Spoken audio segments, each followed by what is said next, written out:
Hi guys, welcome to this channel.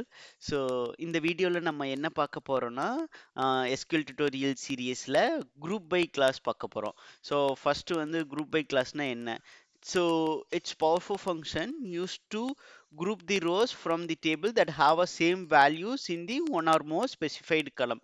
So இப்போ என்ன சொல்ல வர்றாங்க? இப்போ நீங்கள் ஒரு டேபிளில் சேம் வேல்யூஸ் இருக்கிற டேட்டாவை குரூப் பண்ணுறக்கு நம்ம யூஸ் பண்ணுறது தான் குரூப் பை கிளாஸ். இப்போ வந்து இது வந்து மோஸ்ட் ஆஃப் தி டைம் வந்து நம்ம ஒரு குரூப் பண்ண டேட்டால நம்ம ஒரு அக்ரிகேட் பண்றதுக்கு யூஸ் பண்ணுவோம் மோஸ்ட் ஆஃப் தி டைம். இப்போ வந்து ஒரு எக்ஸாம்பிள் பார்ப்போமா, இன்னைக்கு என்ன ரெக்குயர்மெண்ட் அப்புறம் நம்ம எக்ஸ்பிளைன் பண்ணுவோம். இப்போ இன்னைக்கு என்ன ரெக்குயர்மெண்ட்னா, இப்போ நம்ம எம்ப்ளாயி ஐடி இருக்கு. எம்ப்ளாயி ஐடி வந்து எம்ப்ளாயி ஐடி 101.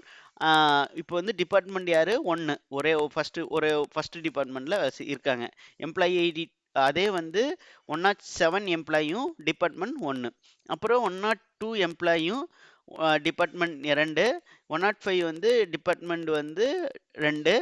அப்புறம் 110 எம்ப்ளாயும் டிபார்ட்மெண்ட் 2. இப்போ நமக்கு வந்து இப்போ என்ன ரெக்குயர்மெண்ட்னா, இப்போ எம்ப்ளாயி டிபார்ட்மெண்ட் ஐடியை பொறுத்து குரூப் பண்ணிட்டு எத்தனை எம்ப்ளாயி இருக்காங்க, ஒரு டிபார்ட்மெண்ட்லையும் எத்தனை எம்ப்ளாயி இருக்காங்க அப்படிங்கிறது தான் ஃபைன் பண்ணணும். அதுதான் இன்னைக்கு ரெக்குயர்மெண்ட். இப்போ குரூப் பை கிளாஸ்னா என்ன பண்ணணும்? டேட்டாவை குரூப் பண்ணிட்டு, இப்போ வந்து சேம் வேல்யூவாக இருந்தால் குரூப் பண்ணிட்டு அதில் அக்ரிகேட் பண்ணுவோம். அதுக்கு தான் நம்ம group by clause most of the time use பண்ணுவோம். ஸோ இப்போ வந்து எப்படி சின்டாக்ஸ் என்னன்ட்டு பார்ப்போம்.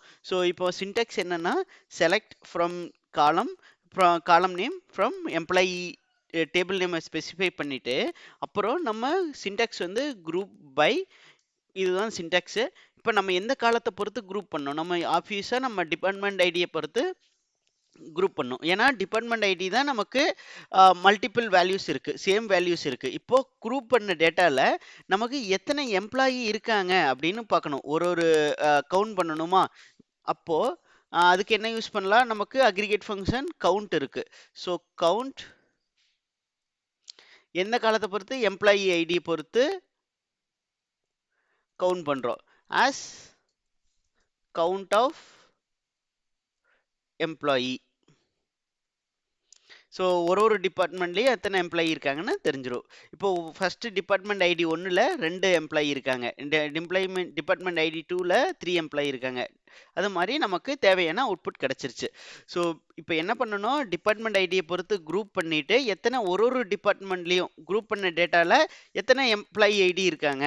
ஸோ அப்போ வந்து நமக்கு எத்தனை எம்ப்ளாயி இருக்காங்கன்னு நமக்கு டேட்டா கிடைச்சிருமா? ஓகேங்களா? இப்போ என்னைக்கு சேலஞ்ச் என்ன அப்படின்னா, இப்போ நமக்கு டிபார்ட்மெண்ட்ஸ்னு டேபிள் இருக்கு. Departments table department ID, department name, office ID இருக்கு. ஸோ ஒரு ஆஃபீஸ்லையும் எத்தனை டிபார்ட்மெண்ட் இருக்குது, அதுதான் இன்னைக்கு ரெக்குயர்மெண்ட்.